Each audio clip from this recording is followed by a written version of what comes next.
बिस्मिल्लाहिर्रहमानिर्रहीम। अस्सलाम वालेकुम नादरीन, आप यूट्यूब चैनल देख रहे हैं। मैं इमरान खान हूँ। नादरीन, सबसे पहले तो एक खबर मार्केट में गर्दिश कर रही थी और कुछ लोग ये दावा कर रहे थे कि बहुत जल्द इमरान खान साहब शौकत खानम अस्पताल में, ये कहा जा रहा था कि पहुँच जाएंगे, लेकिन अलीमा खानम साहिबा ने इसकी तरदीद की है। एक तो इमरान खान साहब की बहनें पहुँची अडियाला जेल में, तो इसमें 2-3 डेवलपमेंट है इमरान खान साहब के हवाले से।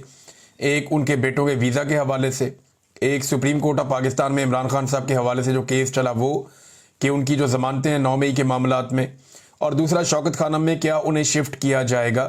ये वो चीज़ें हैं जो मैं सबसे पहले इमरान खान साहब के बारे में आपके सामने रखता हूँ।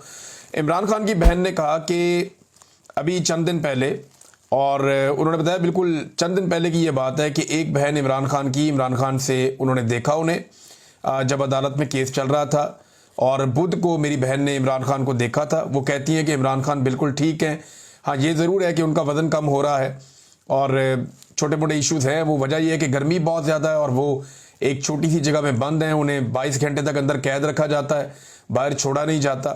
तो ये वो वजूहात हैं जिनकी वजह से कोई भी आदमी हो, सेहतमंद आदमी भी हो, नौजवान भी हो, तो उसके साथ प्रॉब्लम हो जाती है। इमरान खान साहब 70+ हैं, गो के वो बहुत कोशिश करते हैं अपने आप को, अपनी सेहत को ठीक रखने के लिए, लेकिन इसके बावजूद ये मल्टीपल इश्यूज़ तो होते हैं।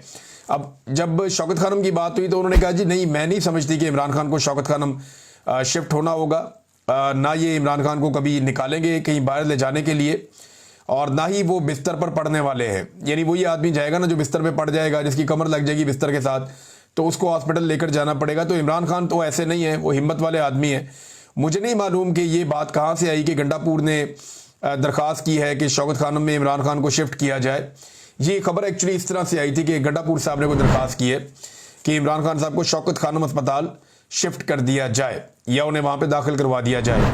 इमरान खान साहब, मुझे नहीं लगता कि ऐसा वो करेंगे। हाँ, लेकिन एक जो दरख्वास्त है वो उनकी पार्टी की जानिब से दी जा रही है, और वो ये कहा जा रहा है, पार्टी भी कह रही है, उनकी बहनें भी कह रही हैं कि इमरान खान साहब को उनके डॉक्टरों से चेक करवाएं और ये इजाज़त दी जाए कि इमरान खान साहब के जो अपने मुआलिज हैं वो आएँ और आकर इमरान खान साहब को जेल में देखें, ताकि जो है इमरान खान साहब की भी और बाकी फैमिली की और जो कारकुन है पाकिस्तान तहरीक इंसाफ के, उनकी भी तसल्ली हो जाए। इस पे जो है वो शौकत बसरा साहब ने एक आइडिया दिया है कि तमाम MPs MNA जाके अडियाला के बाहर पुरअमन तौर पे बैठ जाएं, जब तक इमरान खान साहब को उनके अपने डॉक्टरों से ना मिलवाया जाए तब तक वो वहाँ पे धरना देकर बैठें और एहतजाज करें। भारत इमरान खान साहब की बहनों को जब मैं ये वीडियो रिकॉर्ड कर रहा हूँ तब तक के लिए तो इतला ये थी कि उन्हें नहीं मिलवाया गया। इमरान खान साहब के बेटों के नाइकॉप के हवाले से, देखिए नाइकॉप वाला मामला तो लटका हुआ है, वो तो लंबा चलेगा, लेकिन उनके बेटों को वीज़े भी फराहम नहीं किए जा रहे और ये मामला लगातार हुकूमत की जानिब से लटकाया जा रहा है। तो हुकूमत ये देख रही है कि कब वीज़े फराहम करने हैं उनके बेटों को। मेरे ख्याल में हुकूमत ये फैसला तब करेगी जब चीज़ें थोड़ी डाउन हो जाएंगी, और तब वो उनके बेटों को आने की इजाज़त देगी और इमरान खान से मिलने की इजाज़त देगी। हुकूमत ऐसे मौके पर नहीं आने देगी जब मामला ज़रा गर्म हो। जो मुझे दिखाई देता है वो ऐसे ही है।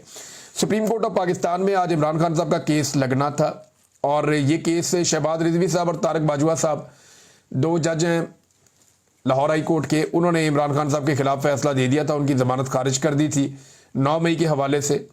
और जिस बुनियाद पे खारिज की थी, यानी वो बड़े अजीबोगरीब मामलात थे। यानी एक पुलिस वाला कहता है कि वो सोफे के नीचे था, कोई कहता है जी मैं टेबल के नीचे था, कोई कहता है जी मैं पर्दे के पीछे था। तो इस तरह की गवाहियों की बुनियाद के ऊपर इमरान खान साहब की साजिश को दुरुस्त मानते हुए लाहौर हाई कोर्ट ने इमरान खान साहब की जो ज़मानत है 9 मई में, उसे कैंसिल कर दिया था, उन्हें ज़मानत नहीं दी थी। तो अब ये जस्टिस याया अफरीदी साहब की अदालत में मामला है, तो याया अफरीदी साहब केस की मेरिट पर बात नहीं करेंगे, ये उन्होंने अपनी अदालत के अंदर कहा। यानी जो बज़ाहिर रिपोर्ट हुआ है, सदीक जान साहब ने रिपोर्ट किया, अलीमा खान साहिबा ने बताया, कुछ और वकला उन्होंने भी ये बात की है, तो वो ये कह रहे हैं कि सिर्फ एक पॉइंट पर बात करेंगे कि आया वो ज़मानत के केस में मेरिट को डिस्कस कर सकते थे या नहीं। यानी लाहौर हाई कोर्ट में जो ज़मानत का केस है उसके अंदर जो केस के मेरिट्स हैं कि ये केस ठीक तरह बना है या नहीं बना, इसको डिस्कस किया जा सकता था या नहीं किया जा सकता था, सिर्फ ये नुकता हम यहाँ पे उठाएंगे, हम मेरिट्स के ऊपर बात नहीं करेंगे। इसका सादा मतलब जो मुख्तलिफ लोगों ने समझाया, जो वहाँ पे जर्नलिस्ट मौजूद थे, उन्होंने, क्योंकि मैं कोर्ट रिपोर्टर नहीं हूँ, मैं इतना कानूनी मामलात को नहीं जानता, एक तालिब इल्म हूँ इस हवाले से, लेकिन जो चीज़ें सामने आई मैं आपके सामने रख देता हूँ। जितना मैंने इसको समझा है वो ये है कि सुप्रीम कोर्ट ऑफ पाकिस्तान नहीं चाहती कि ये वाले मामला सुप्रीम कोर्ट ऑफ पाकिस्तान में आए कि एक पुलिस वाला टेबल के नीचे छुप गया, कोई पर्दे के पीछे घुस गया, कोई सोफे के नीचे घुस गया, और ये पुलिस वालों ने इस तरीके से इमरान खान साहब की साजिश पकड़ी, फिर कभी रिपोर्ट भी नहीं की, फिर कभी जय वकुआ पे भी नहीं गए, फिर उसके बाद कभी किसी को बताया भी नहीं, और जब बताया तो उसके बाद भी कोई वहां पे नहीं गया, किसी ने जाके इलाके का नक्शा नहीं बनाया। पुलिस वालों को यह भी नहीं पता था कि मेन दरवाजे से लेकर अंदर इमरान खान के कमरे तक महज 20-25 मीटर का फासला होगा, 20 मीटर का फासला होगा, तो वो कहते नहीं 300 मीटर तक का फासला उन्होंने बता दिया।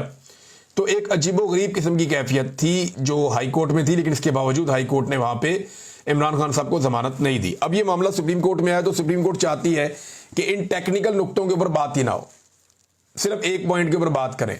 बहरहाल 19 तारीख अब दी गई है, ये पाकिस्तान तहरीक इंसाफ के जो वकला हैं उन पे मुनसर है कि वो कितना ज़्यादा इन टेक्निकल इश्यूज को उठाते हैं और कितना ज़्यादा हुकूमत को और प्रोसिक्यूशन को और पुलिस को वहाँ पे बेनकाब करते हैं। सुप्रीम कोर्ट ऑफ पाकिस्तान में इसमें जस्टिस याह्या अफरीदी को बिल्कुल कादी फायद ईसा बनना होगा, अगर तो वो ये चाहते हैं कि बिल्कुल भी जजेस और पुलिस और पूरा जो इंतज़ामी स्ट्रक्चर है वो एक्सपोज ना हो, तो फिर उन्हें हर हाल में मेरिट्स जो है वो डिस्कस नहीं होने देने चाहिए, यानी उन्हें कोशिश करनी होगी बिल्कुल कादी फायद ईसा की तरह बन जाए और कोई ऐसी बात सुने ही ना, और बल्कि सुनने से इनकार कर दें जिस बात पे इंसाफ हो सकता हो या जिस बात के ऊपर कोई सवाल उठता हो वो सवालात ही उठने ना दें। इस लेवल पे उन्हें जाना होगा। अब देखते हैं कि 19 तारीख को पाकिस्तान तहरीक इंसाफ के जो वकला है वो कितनी तैयारी करके जाते हैं। बहरहाल इन्होंने वकला ने इस केस को बहुत ज़्यादा एक्सपोज भी किया है।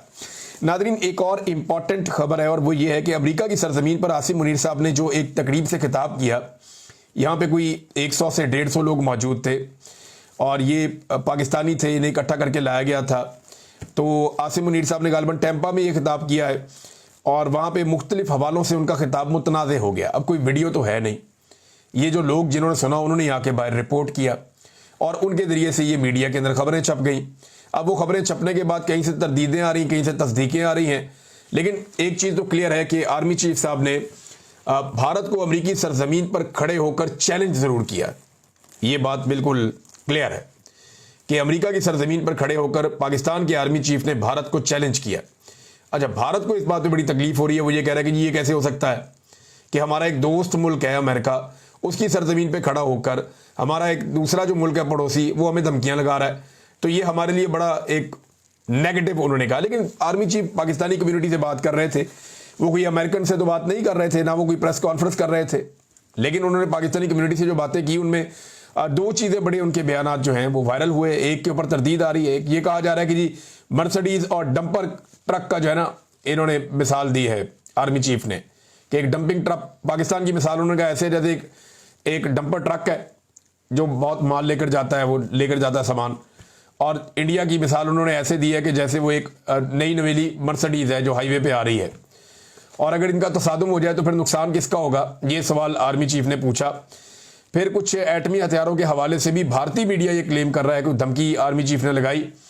अब ये जो आर्मी चीफ ने धमकी लगाई, मुझे नहीं लगता कि इसका कोई सबूत भारत के पास है, लेकिन एक चीज़ और जो अंदर से रिपोर्ट हुई है कि आर्मी चीफ का ये कहना है कि वो मिसाइल मारकर जो 10 मिसाइल मारे तो भारत के अंदर जो डैम्स बने हुए हैं उनके स्ट्रक्चर तबाह हो सकते हैं, तो ये प्रैक्टिकली ये बात मुमकिन नहीं है। वो इस तरह मुमकिन नहीं है कि रशिया ने अभी यूक्रेन में बड़ी कोशिश की है, सिर्फ टर्बाइनों को वो नुकसान पहुंचा सका है। ये जो नए बड़े जदीद डैम है ना जो भारत ने कश्मीर में बनाए, मुख्तलिफ इलाकों में बनाए, ये डैम्स कंक्रीट के बने हुए होते हैं। इनको तोड़ने के लिए आपको वहां पे बम नस्ब करने पड़ते हैं, इनकी जड़ों के अंदर घुसना पड़ता है, प्रैक्टिकली जाकर एफर्ट करनी पड़ती है, फिर जाकर आप कुछ कर सकते हैं। ऊपर से मिसाइल मार के तो अभी रशिया भी यूक्रेन के डैम्स नहीं तोड़ सका, तो ये ऐसे मुमकिन नहीं होता। हाँ, टर्बाइन्स वगैरह को उन्होंने नुकसान पहुंचाया, ये पाकिस्तान कर सकता है।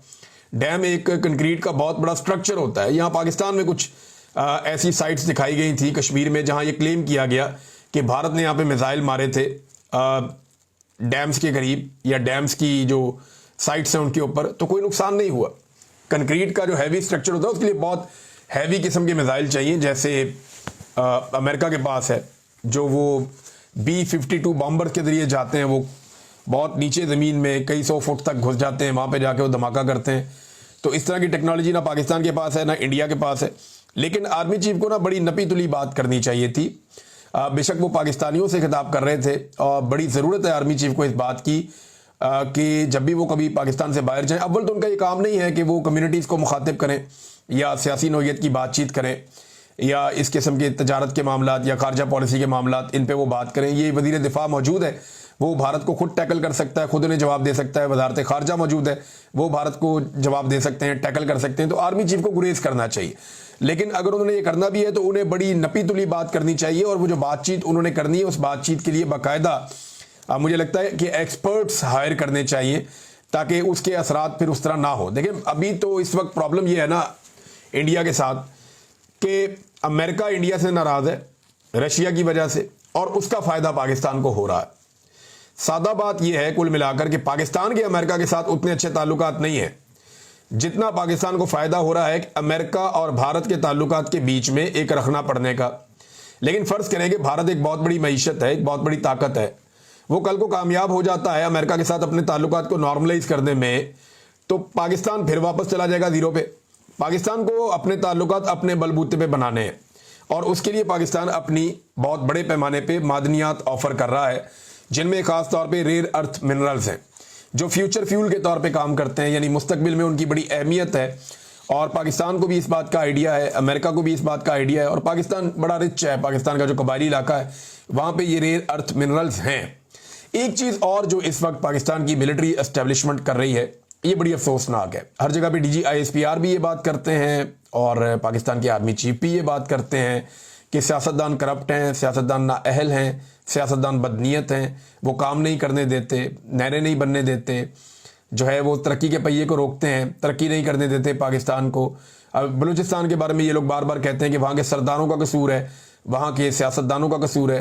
तो देखें वहाँ के नौजवान जब भी सामने आते हैं, इलेक्शन लड़ना चाहते हैं, तो पाकिस्तान की एस्टेब्लिशमेंट उनका रास्ता रोकती है। वहाँ के जो मकामी सरदार हैं उन्हें बार बार लाकर बैठा दिया जाता है, और उन्हीं को सपोर्ट दी जाती है, उन्हीं के साथ बातचीत की जाती है। तो पाकिस्तान की एस्टेब्लिशमेंट ने वहाँ पे एक ऐसा जकड़ा हुआ निज़ाम कायम किया है जिसमें ये सरदार और सियासतदान मिलकर बलूचिस्तान का बेड़ा गर्क कर रहे हैं। यही कुछ कबायली इलाकों में भी किया जाता रहा, लेकिन वहाँ पे इमरान खान साहब की एक तहरीक चली तो एक बड़ा ज़बरदस्त किस्म का शऊर आया। अब लोग अपना वोट का हक छीन लेते हैं, तो एक दिन आएगा बलूचिस्तान में भी लोग अपना वोट का हक छीन लेंगे और फिर अपने वोटों के ऊपर पहरा देंगे। एक वक्त आ जाएगा, अभी तो नहीं हो रहा, लेकिन ये सारा खराबा जो है इसके पीछे पाकिस्तान की मिलिट्री एस्टेब्लिशमेंट है। लेकिन सियासतदानों को करप्ट और बेईमान कहकर ये साबित नहीं किया जा सकता कि एस्टेब्लिशमेंट बहुत अच्छी है। लेकिन जितने सियासतदान हैं ये सारे के सारे एस्टेब्लिशमेंट के ताबे हैं, और इनको एस्टेब्लिशमेंट ने ज़्यादातर को बनाया है। और अब वो बगावत पे उतरे हुए उनमें से बहुत सारे, क्योंकि वो ये समझ गए हैं कि एस्टेब्लिशमेंट ने अपनी कमाई के लिए या अपने मामलात को बेहतर तरीके से चलाने के लिए हमें तैयार किया था, हमें इस्तेमाल कर दिया जाता है और सारी मलाई खा जाती है एस्टेब्लिशमेंट। लिहाजा अब सियासतदान भी सियाने होना शुरू हो गए हैं और वो अपनी गेम भी कर रहे हैं।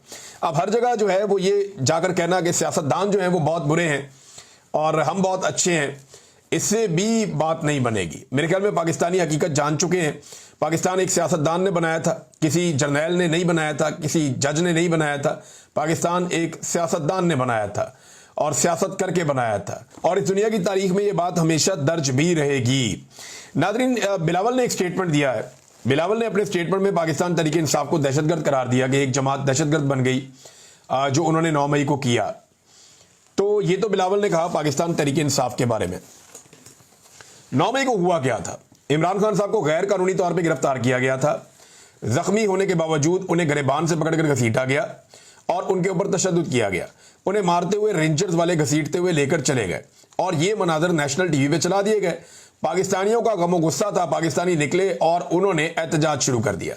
रेंजर्स क्योंकि पाकिस्तानी फौज के कंट्रोल में है, लिहाजा जहां जहां पे फौज के मौजूद थे मुकामात, वहां पे जाके लोगों ने एहतजाज किया। अब उसमें आगे से 2 राय है। मिलिट्री एस्टेब्लिशमेंट का ये कहना है कि जो लोग एहतजाज करने आए उन्होंने तबाही फेर दी, हर चीज तोड़ फोड़ दी, हर चीज का तबाही फेर दी और आग लगा दी और लूटमार कर दी। जबकि दूसरी तरफ जो है वो पाकिस्तान तहरीक इंसाफ का ये कहना है कि हम एहतजाज करने जरूर गए थे लेकिन वहां पे तोड़ फोड़ हमने नहीं की। वो सारा काम जो है वो पहले से लोग वहां मौजूद थे और वो कर रहे थे, नकाबपोश, जिन्होंने डंडे मारे, गाड़ियां तोड़ी, नुकसानात किए, आग लगाई, और हमारे पहुंचने से पहले ही बहुत कुछ हो चुका था। अब ये 2 अलग अलग चीजें। इसमें पाकिस्तान तहरीक इंसाफ के चेयरमैन और साबिक वज़ीर आज़म इमरान खान साहब बार बार ये कहते हैं कि आप CCTV फुटेज निकालें और उसमें देखें। अच्छा, वहां सारे CCTV कैमरास लगे हुए हैं लेकिन फुटेज गायब कर दी गई है। ये मामला जो है वो मिलिट्री कोर्ट्स में भी उठाया गया था कि सीसीटीवी फुटेज कहाँ है, और उसका जवाब वहां पे भी नहीं दिया जा सका। आम अदालतों में भी ये मामला उठाया गया, लेकिन इसका जवाब वहां पे भी नहीं दिया जा सका। तो सीसीटीवी फुटेज गायब कर दी गई जिसके अंदर सारे हकायक थे, और इस तरह पाकिस्तान तहरीक इंसाफ के मौक़िफ़ को एक तकवीयत तो मिलती है कम से कम कि सीसीटीवी फुटेज गायब है। अगर वो फुटेज मिल जाए तो पता चल जाए कि लोगों के आने से पहले कितनी तबाही हुई, लोगों के आने के बाद कितनी तबाही हुई, सिक्योरिटी किस वक्त गायब हुई और सिक्योरिटी किसके कहने पर गायब हुई, और डंडे मारने और तोड़ने वाले लोग कौन थे और वो लोग आज तक पकड़े गए या नहीं पकड़े गए। ये वो सारे सवालात हैं जिनका जवाब अभी तक नहीं मिला इस मामले में। लेकिन बिलावल ने कह दिया कि पीटीआई जो है वो एक दहशतगर्द जमात बन गई 9 मई के बाद। लेकिन बिलावल ने क्या किया और बिलावल की पार्टी ने क्या किया, ये जरा मैं आपके सामने कुछ तफसीलात रखता हूं।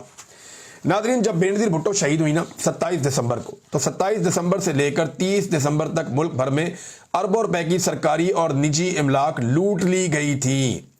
जगह जगह आग लगा दी गई थी, बैंक लूटे गए थे, शहरी लूटे गए थे, लोग कत्ल किए गए थे और खवातीन को अगवा तक किया गया था। मुबैना तौर पे रेप भी किए गए थे।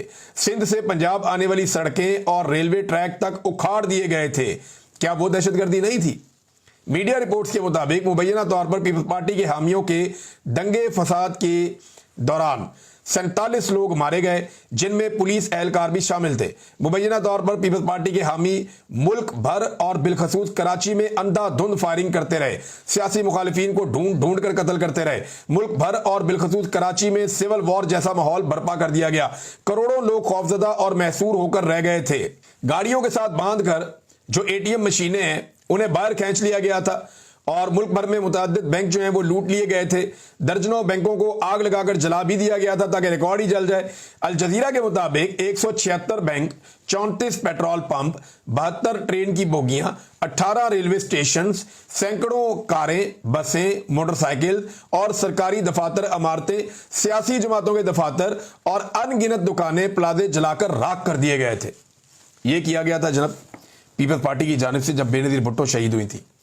तो पीपल्स पार्टी को तो किसी ने दहशतगर्द नहीं कहा। इतनी तबाही फेरने के बावजूद इस तबाही के सामने तो पाकिस्तान तहरीक इंसाफ ने 5% भी नहीं किया। 5% भी नहीं किया। रेलवे भी एक कौमी इदारा है, फौज भी एक कौमी इदारा है। बैंक तो नहीं लूटा एक भी पीटीआई ने। बंदे तो कत्ल नहीं हुए, बंदे तो उल्टा पीटीआई के कत्ल हो गए। नादरीन, डॉन न्यूज़ के मुताबिक पाकिस्तान को उस वक्त इस इब्तदाई तौर पे $2 अरब का नुकसान हुआ था। और एक डेली टाइम्स की रिपोर्ट है FPCCI, इसका तखमीना है कि GDP का 8% पाकिस्तान का नुकसान हो गया था उन 3 दिनों में। इतनी तबाही फेरी थी पाकिस्तान के अंदर। और आज बिलावल सीधा खड़े होकर बड़े आराम से ढिल्ला मुंह करके ये कह रहे हैं कि 9 मई में पीटीआई जो है वो दहशतगर्द बन गई है। तो फिर 27 दिसंबर से लेकर 30 दिसंबर तक फिर तो पीपल्स पार्टी तो बहुत बड़ी दहशतगर्द जमात बन गई थी। लेकिन पाकिस्तान की खातिर सारे आगे बढ़े थे। और यहां 2 साल से एक पॉलिटिकल पार्टी को कुचला जा रहा है, उसको तबाह किया जा रहा है। ये सारा मामला डिजाइन ही एक पॉलिटिकल पार्टी को तबाह करने के लिए है। जबकि बेनजीर भुट्टो का कत्ल एक इंतहाई अफसोसनाक वाकया है और जिस तरह इमरान खान साहब की गिरफ्तारी एक इंतहाई अफसोसनाक वाकया है। दोनों पे अवाम का रद्द-ए-अमल जो है वो फितरी है। लेकिन बैंक लूटना कौन सी फितरत है? यानी वो तो बैंक लूट लिया लोगों ने, उसमें से पैसा निकाल लिया, एटीएम मशीनें घसीट के बाहर निकाल ली, इंसानों को कत्ल कर दिया, वो कौन सी फितरत है? तो ये बिलावल साहब को अपनी दफा याद नहीं है कि उन लोगों ने क्या किया था। और आज एक ऐसी जमात जो सिर्फ एहतजाज करना चाहती है पुरअमन तौर पे, उसको दीवार से सिर्फ इसलिए लगाया जा रहा है कि उसकी मकबूलियत का मैदान में ये लोग मुकाबला नहीं कर पाते। नादरीन, 14 अगस्त के हवाले से पाकिस्तान तहरीक इंसाफ ने कहा जी हम जश्न मनाएंगे और आज़ादी का जश्न मनाएंगे और साथ अपनी तहरीक भी जारी रखेंगे। यानी लोग पाकिस्तान तहरीक इंसाफ का और पीटीआई का झंडा लेकर निकलेंगे और लोग जश्न मनाएंगे। एक वीडियो नादरीन मैं देख रहा था, इसमें एक छोटी बच्ची है, लड़की है, वो झंडे बेच रही है पाकिस्तान के और पीटीआई के। अब पीटीआई का झंडा बिकता है ना, तो ये तो गरीब लोग हैं, इन्हें क्या पता ये पीटीआई का झंडा बेच रहे हैं। वो तो पाकिस्तान का झंडा भी इसलिए बेचते हैं कि उस पर 4 पैसे बच जाते हैं। वो पीटीआई का झंडा भी इसलिए बेच रहे हैं कि उस पर 4 पैसे बच जाएंगे। अब वो गरीब है, उसका तो पेट कहता है कि मुझे रोटी चाहिए।